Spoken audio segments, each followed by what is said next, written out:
Bonjour, bonjour, nous sommes vendredi à la Minute Parents Experts en sentiments et besoins.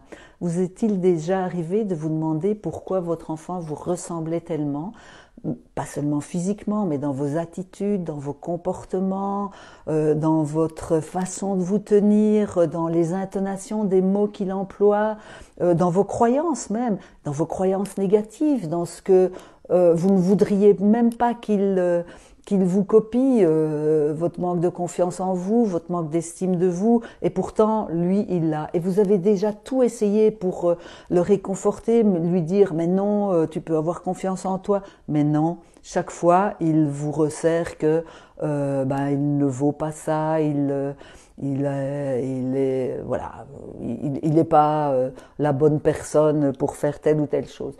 Alors vous allez me dire, bah oui, c'est inscrit dans les gènes, c'est comme ça dans la famille. Déjà, mon papa, ma maman ne s'estimaient pas, et donc nous lui avons transmis ça d'une façon ou d'une autre. Eh bien non, non, ce n'est pas à cause ou grâce à vos gènes que votre enfant va avoir tel ou tel comportement. Les gènes n'ont qu'une toute petite influence, mais vraiment minime, extrêmement minime, par rapport à tous ces développements-là. Et ça va être plutôt tout ce qui est environnemental, donc le milieu dans lequel il vit, la bienveillance avec laquelle on va l'élever, qui va faire toute la différence. L'enfant, quand il naît, il arrive tout nu. Et pour survivre, il va devoir enregistrer une quantité phénoménale d'informations. Et le cerveau est bien fait pour ça, parce que si aujourd'hui, avec notre cerveau, nous devrions enregistrer le même volume d'informations, nous serions totalement incapables de le faire. Et le cerveau du bébé, jusqu'à l'âge de 6 ans, fonctionne en basse fréquence, vraiment en très basse fréquence, d'abord de 0 à 2 ans, et puis en fréquence un peu plus élevée jusqu'à l'âge de 6 ans. Donc on a des fréquences delta et theta. Et grâce à ce type de fréquence, eh bien, le cerveau peut ingurgiter, enregistrer un maximum d'informations. Et donc, il va enregistrer tout ce qui lui est nécessaire à sa survie. Mais en même temps, il va aussi ingurgiter toutes les croyances, toutes les attitudes, les façons d'être, les comportements. Tout ça va s'intégrer dans son inconscient, à votre insu et forcément à son insu.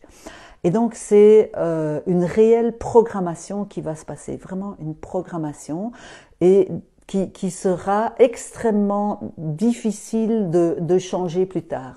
En tous les cas, jusqu'à ce qu'on en ait conscience. Alors pourquoi est-ce que ce sera totalement difficile? Parce que ces programmations, elles vont s'inscrire dans le subconscient, dans l'inconscient, et on sait aujourd'hui que l'inconscient pilote notre vie. Nous ne sommes pas au pilotage de notre vie grâce à notre conscience, d'accord, mais grâce à notre inconscience. C'est notre inconscience, c'est notre subconscient qui dirige toute notre vie. Alors c'est pour ça que c'est assez compliqué d'aider votre enfant à changer de croyance par rapport à lui-même. Parce que peut-être il a entendu oh, il est nul celui-là.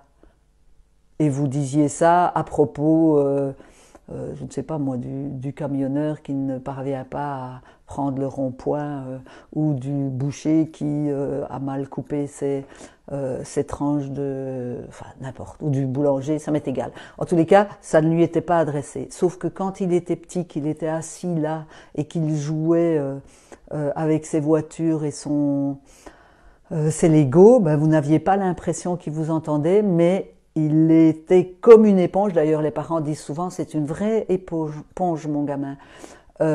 Et donc, il a vraiment ingurgité et enregistré tout cela.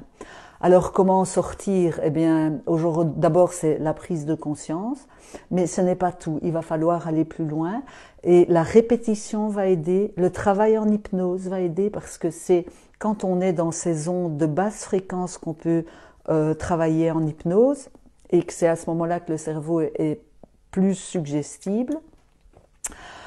Toutes les techniques psycho-énergétiques, comportementales même, qui vont venir aider aussi, comme par exemple l'EFT, l'Emotional Freedom Technique, ou le MDR, ou la psychokinèse, ou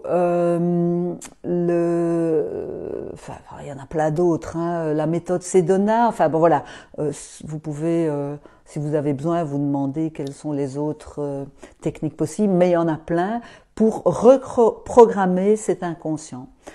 Voilà, j'avais vraiment à cœur de vous partager cela parce que pour moi, lorsque j'ai compris ça, ben ça m'a vraiment aidé à me déculpabiliser de ne pas pouvoir être entre guillemets à la hauteur pour aider mes enfants à changer de croyances négatives par rapport à eux-mêmes.